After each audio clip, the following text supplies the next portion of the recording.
Tēnā koutou, good evening, and welcome to tonight's session of the 10-year plan, the Recovery Budget webinar series. Tonight's focus is on rates, and I'd like to thank you all for joining us. My name's Sally Woods. I'm from our Council's Customer Services Department, and I'm going to be the MC for tonight. Joining me tonight, we have Deputy Mayor and Councillor for the Franklin Ward, Councillor Bill Cashmore. We have from the Orake Ward, Councillor Desley Simpson. From Waitemata and Gulf, we have Councillor Pipacoon, and from the Waitakere Ward, we have Councillor Shane Henderson. Kia ora and welcome to you all. In addition, we have our very special financial police, aka policy expert, and Andrew Duncan here, who is going to be filling us in later in great detail on these rates proposals. So, just to give you a bit of an overview of what's about to happen, we're going to start with a brief video from our Mayor Phil Goff that will set the scene, and then we're going to cut to a presentation from Andrew, who goes into considerable detail of the kind of information that we want to share with you. And if I can just remind you, the purpose of this is to get your feedback, to create discussion, for all of you in Auckland to have a say in what's about to come in the next 10 years. So this is your chance. So please, as you're watching the video and the presentation, do put your questions into the Q&A. You'll see down the bottom of the panel the little Q&A button there, and we will then answer those as they come up. For the councillors and our experts, just to give you a full answer. We're recording the session and it will be published later, so don't worry if you miss something or if there is a question that you think is not answered, we'll get to it later. So now if we're ready for our video to go ahead, we can kick off. This year is the year of recovery from COVID-19. We stopped the spread of the disease, but the economic impact and hit on council revenue was real. This 10-year budget is about how we get the best outcomes for Auckland. It will provide for our city's future while keeping our rates increases low compared to other growth cities in New Zealand. We'll help Auckland's economy recover, support our communities, build water and housing infrastructure, and improve our transport network. We'll continue to make progress on cleaning up our beaches and streams and on our long-term response to climate change. Auckland Council is forecast to take a $1 billion revenue hit because of COVID-19. This budget aims to find a balance between investing in our city and not overburdening our residents. We need your feedback on these issues and how we pay for them. To have your say, go to akhaveyoursay.nz/recovery-budget and tell us what you think of our plans for the future of Auckland.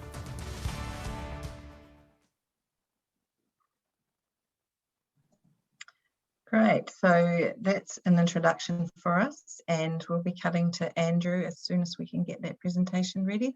Some of you may have joined a bit late, but we're looking at around about 90-minute session today with questions and answers driven by you out there in the community. So do please share your questions with us and we'll look forward to answering them. Andrew, are you ready to go? Yes, I am. Great. Who's putting the presentation on screen? Thanks, Marina. So our first slide.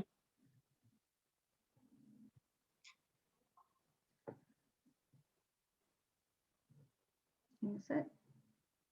No, that's not the first one. Let's go back a couple, please, Marina. Councils across the country prepare 10-year budgets, often called long-term plans, every 3 years. They look at the activities the council will focus on and how they will fund them. I don't think it comes as a surprise to anyone at the moment that this is not a business as usual 10-year budgeting process.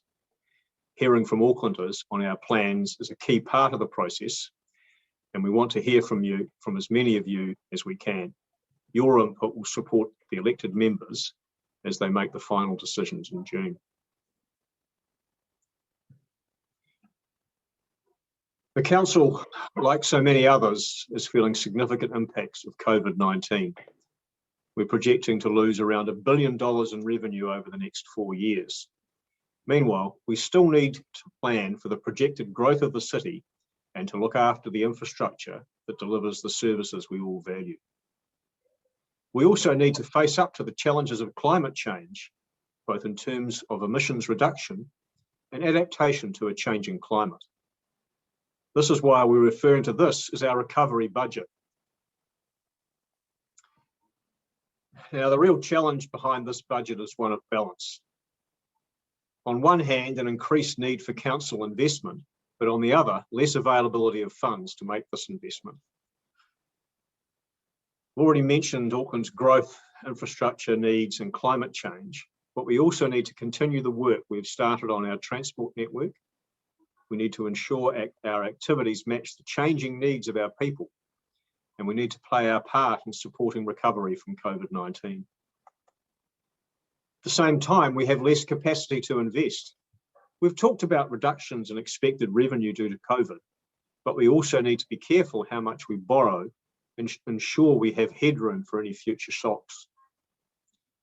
Large sections of our funding is already committed through major projects, such as the City Rail Link or the Central Interceptor.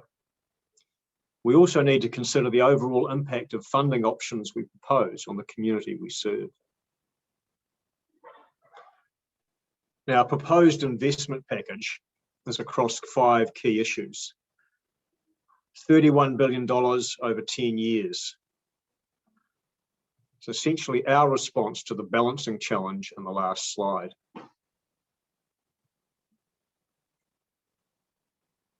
Of this package, there's $900 million over the next 3 years of investment. Timing's crucial given the challenges we're facing. Our proposal enables this investment to average $2.9 million for the next 3 years. A total $900 million more than we would otherwise be able to afford. To achieve this, we'll continue our focus on savings and value and lock in at least $90 million of permanent ongoing annual savings. As we did in the emergency budget, we'll look to release $70 million a year over the next 3 years by selling or leasing surplus properties. We are going to increase our borrowing to a temporarily higher debt to revenue ratio of up to 290% for the first 3 years, and we'll gradually return to our 270% target thereafter. We're going to stick with rates increases of 3.5% over the longer term, but 5% for next year as a one-off. With the proposed additional investment, we can deliver $550 million extra for Auckland's transport network, accelerate the renewal of local network pipes with $54 million additional funding for stormwater, and continue to deliver additional parks and community funding, and particularly sports parks in the areas of greatest need. With the additional investment, we'll be able to accelerate our work to address safety concerns around closed landfill sites and provide for earlier restoration of our Heritage Art Gallery building. So those are some key investments. Beyond those drivers, we've got a number of other challenges we're looking to address. Responding to climate change is key. This is our second proposal. Now, while it's not down to us to tackle climate change on our own, we want to lead from the front. We're already doing a lot of work to tackle emissions. We're phasing out gas boilers in our aquatic centres, introducing more electric vehicles into the council's fleet, providing walking, cycling and public transport options. The proposed package includes, in addition to this, no new diesel buses, they'll all be electric or hydrogen from this year, big planting projects, both street trees and more native forest, increasing our zero waste resource recovery network, improving the efficiency of our facilities, and partnering with others and supporting our communities to reduce emissions as well as energy costs. Our third challenge is to respond to housing and growth. Over the next 10 years, we expect 260,000 more people to call Auckland home. The Auckland Unitary Plan has enabled development of more than 1 million houses in existing residential areas and 137,000 planned future urban areas. We need to provide the infrastructure and services to support this development, but can't afford to do it all now. We're going to focus our resources on a few key locations, areas agreed with the government as part of the Auckland Housing Programme, Mount Roskill, Tamaki and Mangere, where there is other significant government investment planned, such as Drury and areas of the northwest, and where investment in big projects like the CRL is being made. We also need to invest in our community, need to be more adaptable in how we provide community services. The councils have traditionally provided community services using a large network of buildings and properties. Over time, the needs of our communities have and are changing. We need to become more adaptable in how we provide community services to keep up with the changing needs. With much of our investment locked into ageing community buildings and facilities, we're spending more on renewals and maintenance. This detracts from the amount we can spend delivering the services Aucklanders need.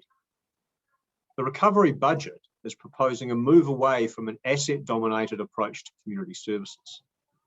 We propose to consider how to better use partnerships, grants, digital and non-asset-based approaches more tailored to community needs. Over time, the implementation of this new approach would see us closing some community assets that aren't fit for our purpose and reinvesting in services and facilities that better meet the needs of our communities.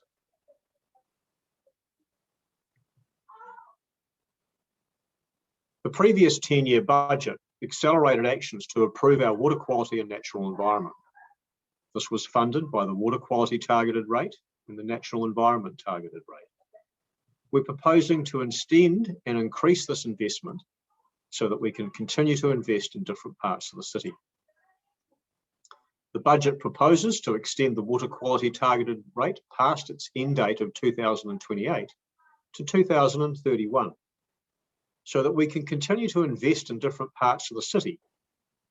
And it also proposes to increase this rate in line with the projected average increase in general rates. For next year, this will be an increase for the average value residential property of $3.30 a year. What this will enable us to extend our water quality work to do more in the Manukau Harbour, the Tamaki Estuary, and the beaches stretching from Parnell to Glendowie, and for construction to start in 2022-23 rather than 6 years later. It will also fund additional litter traps across the entire region to remove contaminants and improve freshwater and coastal water. We're also proposing to extend the Natural Environment Targeted Rate from 2028 to 2031, and this will enable us to maintain the good work we've been doing to address kauri dieback and to tackle the predators and weeds and weed pests.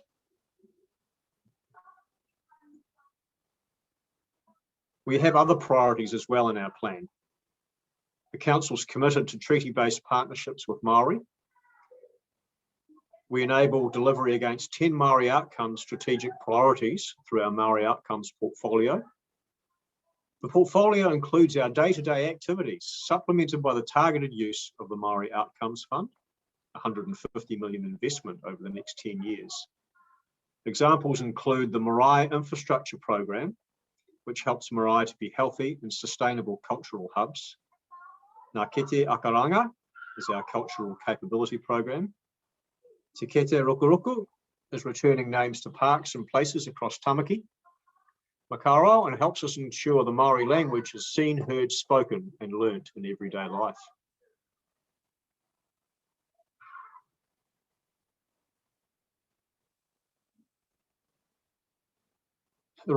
This recovery budget reinstates the contestable funds which were reduced as part of the emergency budget for this year.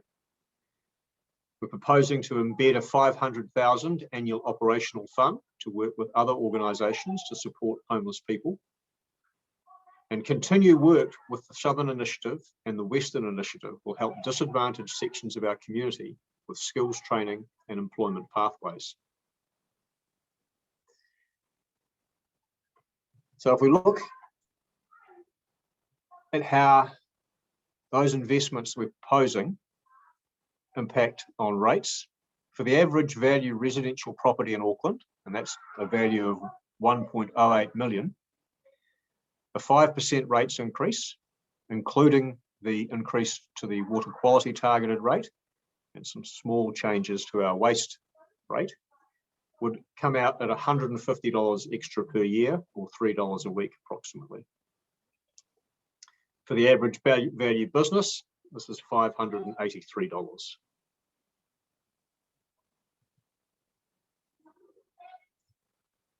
You can see how these rates changes and some of the other rates proposals that affect individual properties in particular parts of the region that I'll talk more about in a minute. You can see how they'll affect your property by going to akhaveyousay.nz/rates guide. I encourage you to do that to see exactly how you are affected. Now, we also have some proposed changes to our rating policies that I'll run through. At present, we rate properties within our urban rating area a cents in the dollar of the capital value of their property. If you're a residential or business property outside the urban rating area, you'll pay only 90% of the rate that a business or residential property within the urban rating area pays. If you're a farm lifestyle property, wherever you're located in the region, you'll pay 80% of that value-based rate. What we're proposing to do, now the urban rating area was set 10 years ago. Since that time, Auckland has grown, as we talked about earlier. We're expecting more population growth and more development. The city has now provided for 137,000 houses outside in future urban zones. We're getting development at the edges of the city, and there are situations where new housing developments are paying 90% of the rates of their neighbours in the nearby suburb. So we're proposing to extend the urban rating area to include all properties out to our rural-urban development boundary that can be developed now. This will increase their rates. They'll be paying the same as similar properties nearby that are already in the urban rating area. And these properties have got similar access to council services as their neighbours in the urban rating area. We have noted that we're excluding Warkworth. Their service levels don't match those of the urban areas. However, we're proposing to include Kumeu, Huapai and Riverhead. They have greater access to services than rural areas, but perhaps not quite the same level as the urban areas of Auckland. So there's something we're looking for feedback on. Just a few of the areas that will be affected by this: Whenuapai, Herald Island, parts of Dairy Flat, Hobsonville, Drury and Pukekohe, Red Hills and Taupaki and Massey West, Hangaia, Karaka and Upper Orewa. In addition, we're proposing to charge farm and lifestyle properties that are within the current and proposed urban rating area that can be developed for residential or business use. We're proposing to charge them the urban residential rate.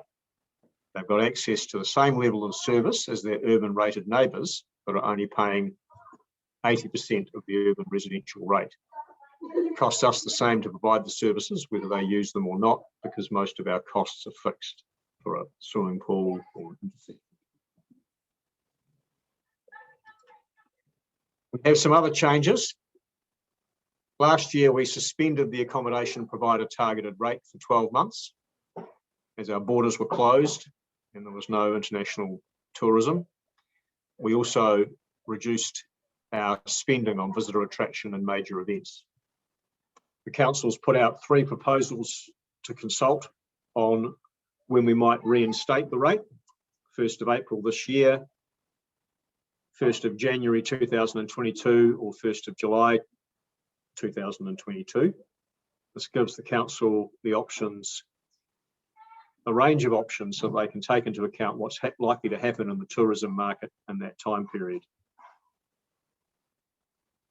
We're also proposing to put a rate on Vector to allow us to spend more on managing the trees around their power network. Only Vector would pay it, and this would enable us to improve electricity supply security, but also to improve health and safety for the public around power lines. We're going to extend the city centre targeted rate, which currently expires in 2024-25 to 2031.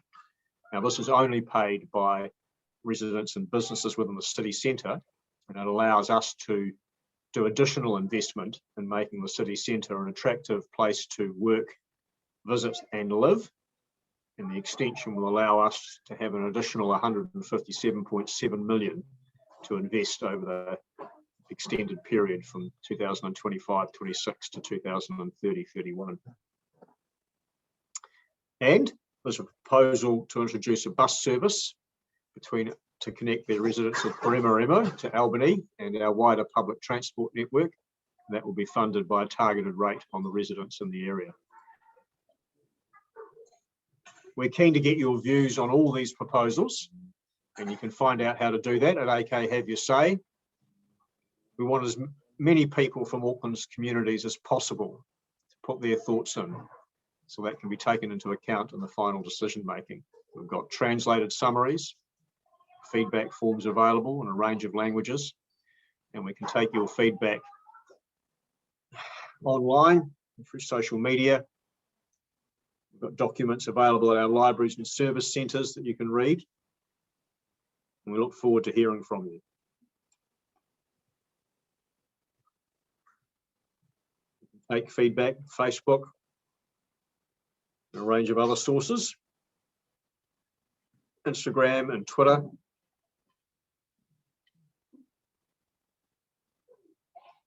And here's our website again to get more information and to find out how you can contribute to the decision making. Thank you very much. Thank you, Andrew. That's prompted a number of questions, but just before I go into that, I'd like to welcome Councillor Fletcher, who is here, the ward councillor for Awadine and Puketipapa. Thank you, Sally. So Andrew, lots in there to digest, but there's a couple of things that I wondered, can you tell me why rates don't go up at the same rate as, and same level as inflation, please? So the inflation that we usually talk about is consumer price inflation, and that's the change in the price of the bundle of goods and services that we buy to run our households, groceries, electricity, and things of that nature. The council's expenditure is quite different from a household, and the things that drive our costs are therefore different. So we're not facing the rate of increase in grocery prices. We have to deal with the prices of investing in new assets, of running our facilities. That's quite different for a start. In addition, our expenditure, and particularly our investment, reflects the need to invest to maintain the service levels that our residents expect, to invest to meet the needs of a growing city, but also to make investments reflecting that we've had a historical underinvestment in the city to accommodate the growth, not just that we're looking forward to in the next 10 years, but some of the growth we've had in the last 10 or 20 years. In addition, the cost of running a city, there are some benefits as you move from being a town to a small city. Your first big road and your water treatment plant get a lot cheaper when you can spread it across a larger population. But as your city becomes much bigger, like Auckland, and it attracts many more residents, some of these costs, instead of getting cheaper as we get bigger, they get a lot higher. It's a lot harder to find a place for a new water treatment or wastewater treatment plant. As the city becomes more attractive, the land that we need for our infrastructure also goes up in price. And of course, we all know the key issue that one of the key issues Auckland faces is as more and more of us come to this great city, we have more and more traffic congestion. And as a city, we're responding to that with our investment in public transport, cycleways, and roads. But a key cost of that is, of course, getting the land. You know, the land prices are going up. So there's a variety of reasons there that make it difficult for us to continue to provide the services Aucklanders expect, with costs only rising at consumer price inflation, which of course is not the inflation that we're facing.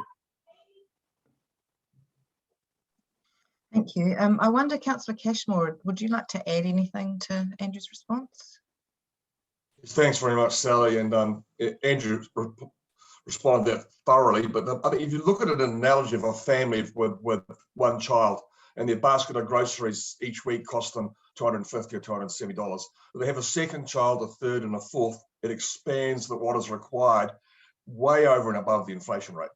And Auckland's done exactly that. Historically, pre-amalgamation, we were growing at around 15,000 a year. We're now doing 45 to 55,000 additional Aucklanders every year.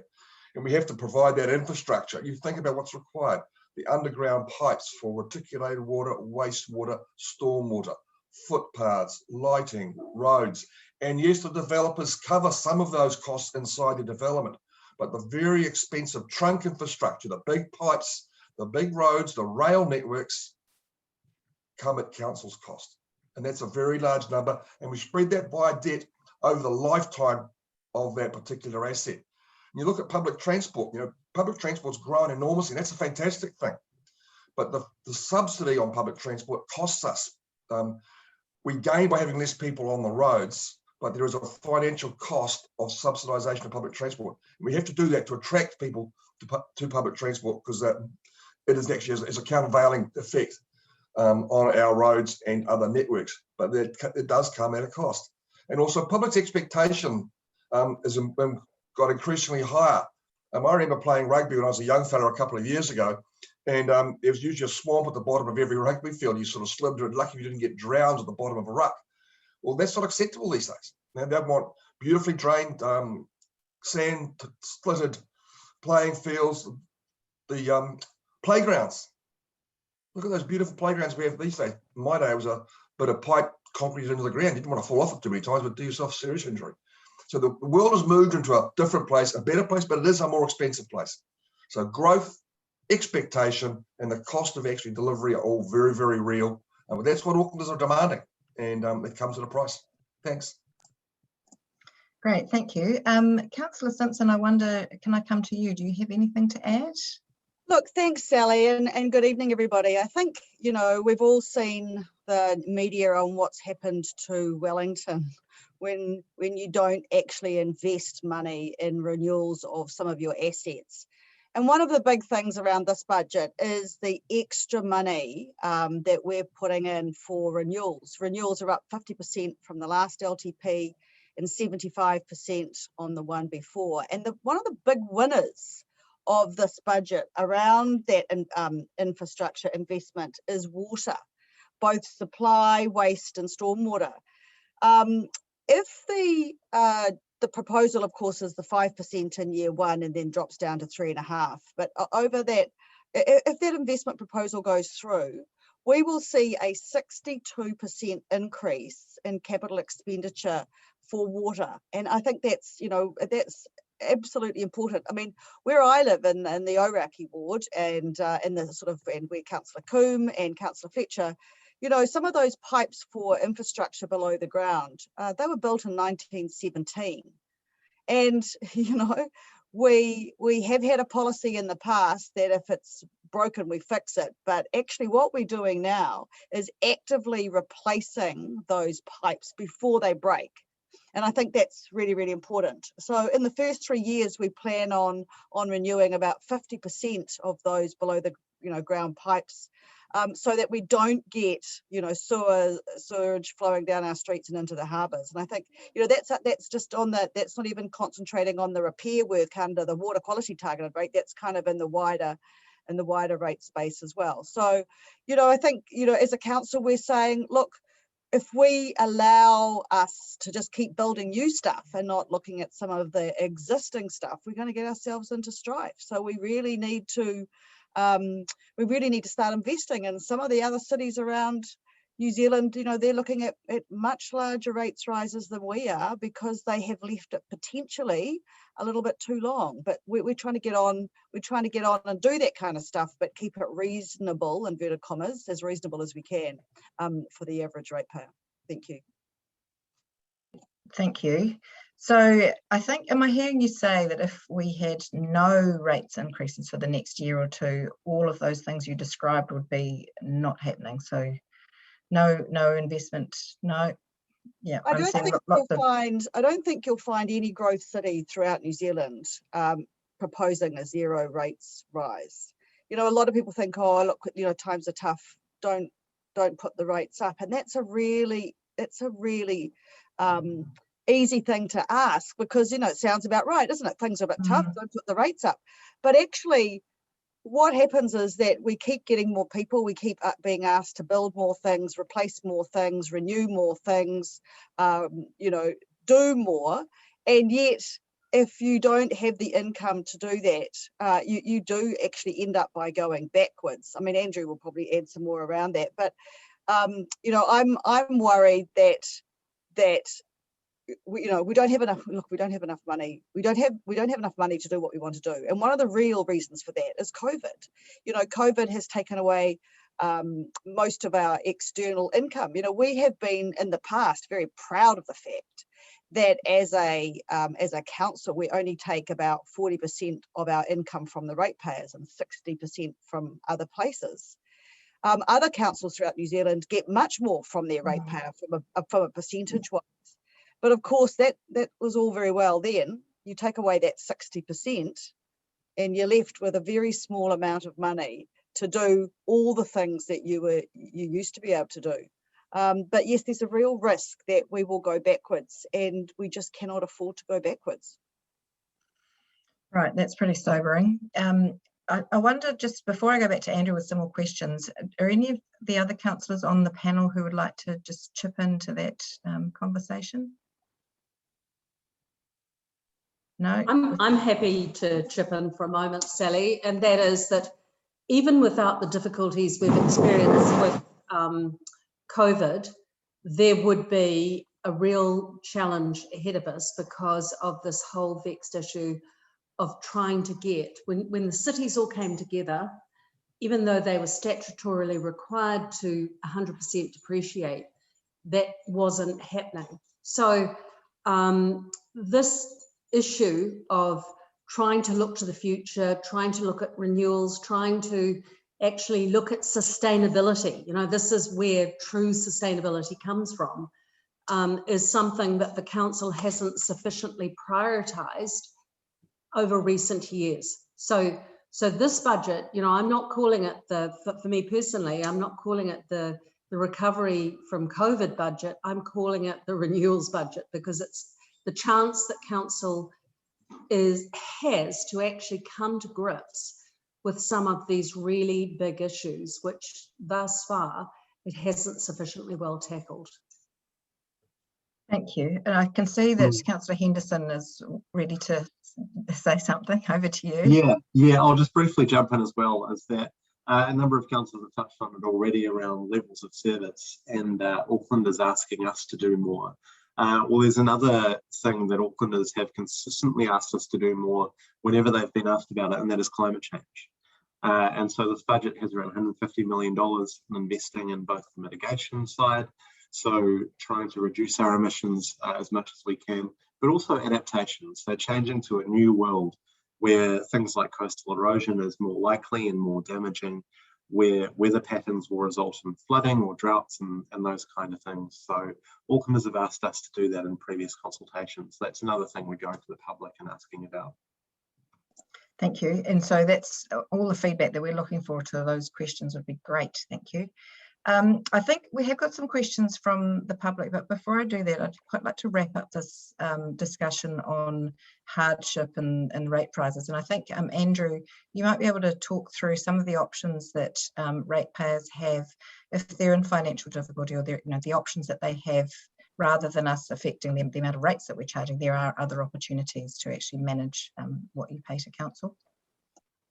Well, first of all, if someone is having trouble paying their rates, we encourage them to get in touch with the council and we can look at payment plan arrangements. In addition, for residential ratepayers, we offer the ability to postpone your rates. The interest rate on that's fairly low and it's not means tested, so anyone's able to apply for that, provided you've still got 20% equity in your property after the postponement. We also administer the government's rates rebate scheme. This is income tested, but for those on lower incomes, it can provide a rebate of up to $655 that's paid against your rates. That's reducing your rates by up to $655. So anyone having problems, please get in touch with the council and our staff will work through these options with you, do their best to help you out. Thanks, Andrew. And if I can just remind people, all of that information is on our website. So forms to apply, detailed information if you need to go and find out a bit more about those options. Now I've got a question for you, Councillor Coombe, if you don't mind. One of our participants would like to know, is there any investment in transport?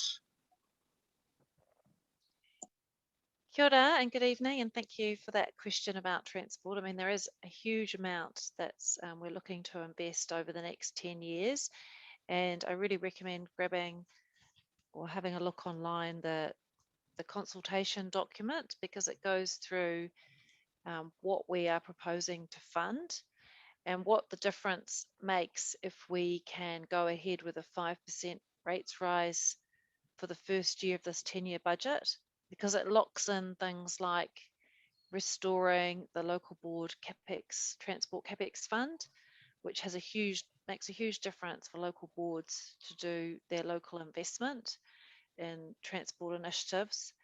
It also increases investment in cycleways, accelerates our investment in safety proposed programs, and a whole lot of investment in public transport and improvements to the network overall. So yes, there is a lot there, a lot of detail, so it's worth having a look at the consultation document just to really understand what we're proposing. I'm sure other councillors will have things that they want to highlight in terms of investment in their particular areas that are benefited from the proposals over the next 10 years. Yes, I think that would be great. Unless there's any more questions from the public, I'd like to go around each of the councillors, and perhaps you could, just starting with you, Councillor Cashmore, just maybe give us some summary and some thoughts on what you'd like to encourage people to comment on. Thanks, Sally. I think that transport question is absolutely essential one, because it's a huge piece of our budgets. So under the 5% rates increase, that gives us an additional $550 million additional for next year, which will deliver a lot of extra projects. And the capital program for the next 3 years in transport is $4,245 million. So that's a thick end of $1.45 billion a year.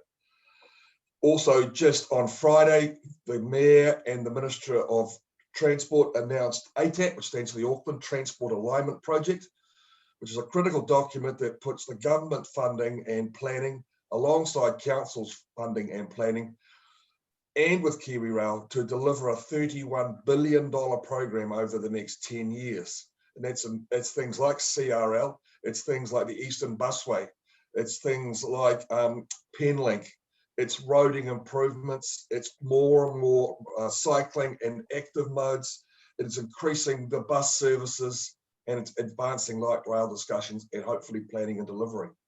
So there's a whole lot of emphasis on transport. We understand the criticality of people's mobility around the city. We understand the congestion issues that public are facing, particularly at peak hours, and peak hours are getting longer. So we need to focus on public transport, on good, reliable services that can get people from A to B, and we need to extend those services, particularly in the west and the south. And these budgets start to allow that to happen. So thank you, very good question.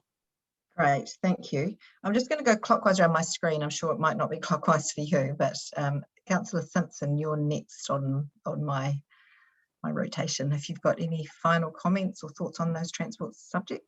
Yeah, look, a lot of people say Auckland transport is the bane of, Auckland's life, orange cones, orange cones, orange cones. So I'm going to focus on one of the things that this budget does, and it puts localism, sorry, I don't know what happened to my video. There we go. It puts localism back into transport investment. And I think that's really important because often in a community, they might have a dangerous crossing, or that all it needs is maybe some lights, some flashing lights, or some road surfacing additions. They might have very busy bus stops that actually need a shelter, and community might have gone to Auckland Transport, but they're not getting anywhere. It might be something like a path that is a well-worn path through a park, or a little bit of a boardwalk or something that's really important to their community. And in the big picture, Auckland Transport is sort of busy on the other things. And so what this budget does is it gives quite a significant amount of money to local boards for small local transport projects. And those local boards know their communities. They know that a bus stop there would make a truckload of difference, rather than a huge new bus station, 5 kilometres away. So it's putting that localism back into public transport and investing in things that individual communities need, because not all communities want the same things. And I think that's a really important part of this budget. That's my specific little input from that perspective. Thank you. Kia ora, thank you. Councillor Fletcher?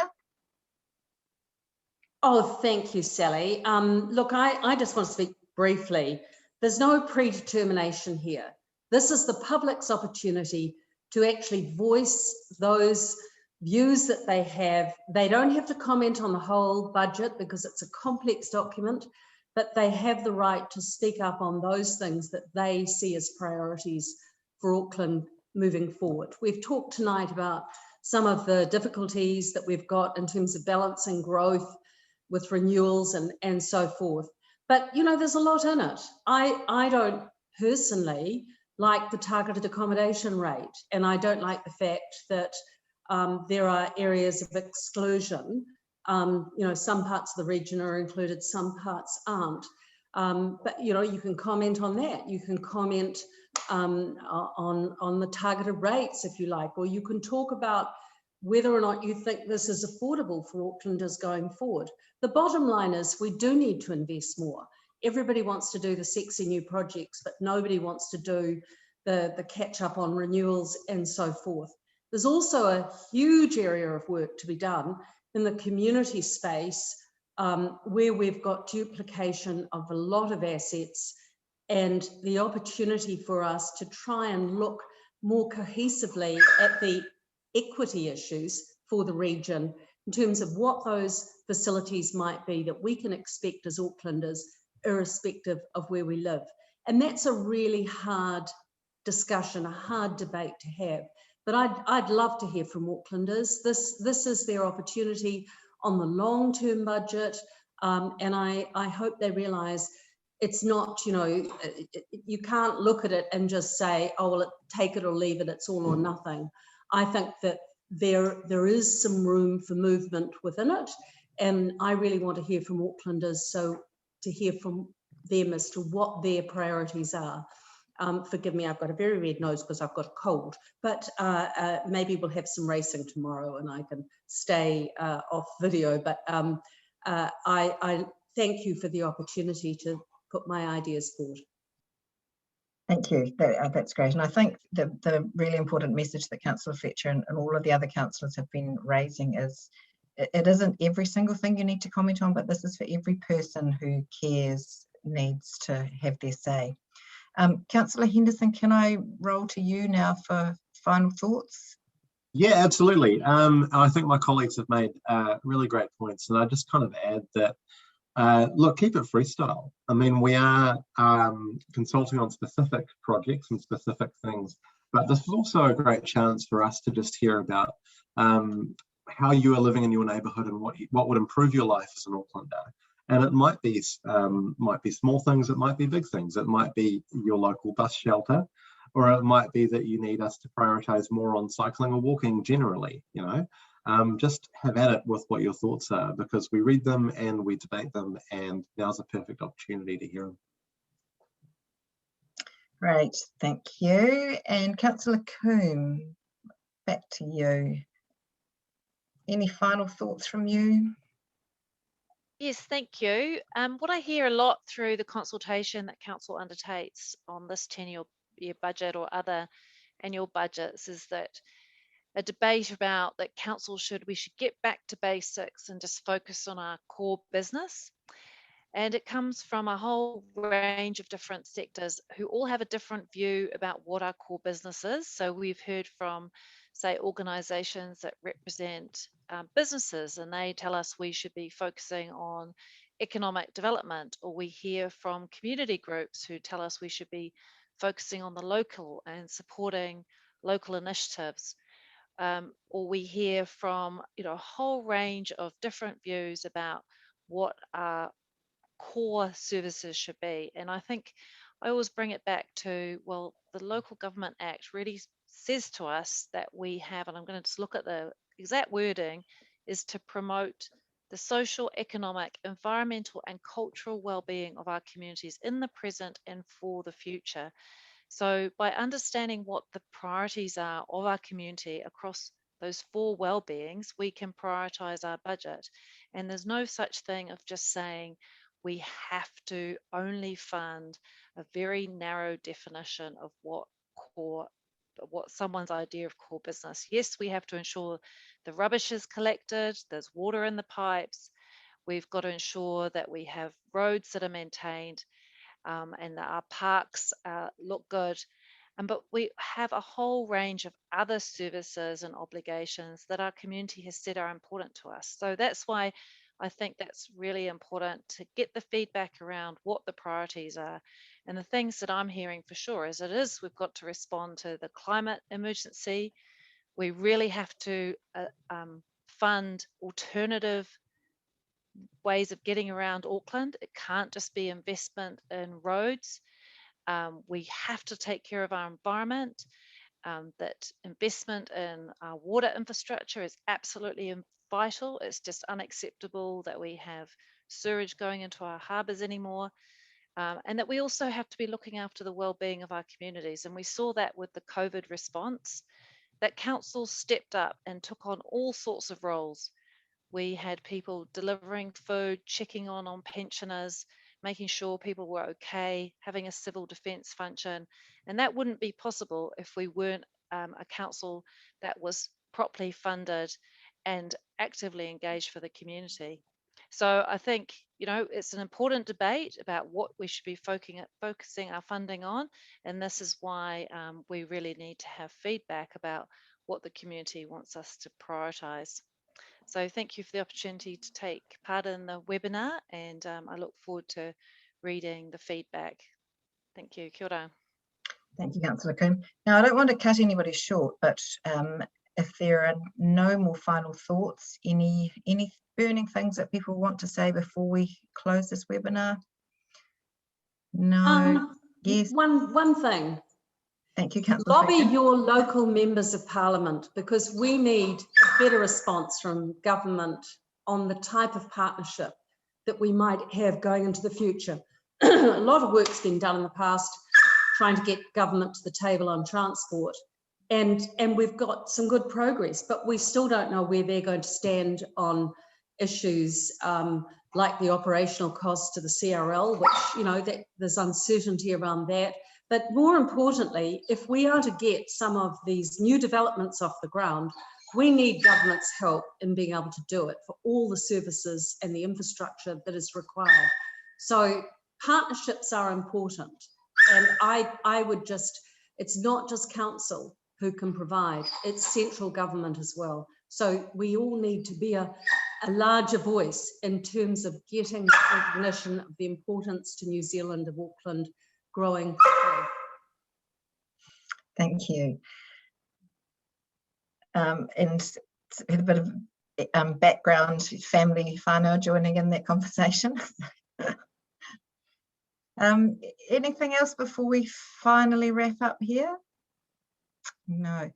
So I think the summary for me really is that somebody described consultation as democracy in action, and it's the most important thing that anyone can do who's listening or watching this webinar is to actually share your questions, your thoughts, your comments, your feedback, your priorities, because we do listen. It will drive the decisions that come. So please, we've reminded you of the website. You've obviously found it to join here on the webinar, but do ask your questions, provide your feedback, and make sure you do have your say. So I'd like to thank all of the panelists. Thank you very much for giving up the Sunday. And luckily the racing was called off, so we had a full panel here. And we look forward to seeing you perhaps later in the week on another topic. Thank you very much. Kia ora and good night. Thanks, Sally. Thanks, everybody. Ciao. Thank you. Bye. Thank you. Lucky day.